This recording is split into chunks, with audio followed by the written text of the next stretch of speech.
everybody, I'm here today with a video on the Fitbit Charge 4. I'll be showing you specifically how to hard reset the device in this easy step-by-step tutorial. Let's get right into the video. So in order to hard reset your Fitbit Charge 4, you actually need your charger, okay? So what you want to do, I'll explain it first, then I'll demonstrate it. You want to start charging your device, okay? Once your charger is connected successfully to your Fitbit Charge 4, charger to the Charge 4, okay, no pun intended, you want to press and hold down the side button for about 8 to 10 seconds. And it should restart. And that's how you sort of reboot the device without using the screen. So if your Fitbit is glitchy, if it's not working, if it's not responsive, that's what you can try and do, okay? So we're going to go and plug in the charger, okay? Connect it properly. It's charging. Now what I'm going to do is I'm going to reach into that side button right there, and I'm going to press and hold it down for 10 seconds, okay? So I'm pressing and holding it down,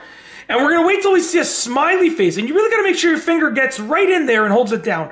When you see the smiley face, you'll know that your Fitbit has reset. I just felt a little vibration, okay? Which means that I have reset it. There's a smiley face. I can release it at this point.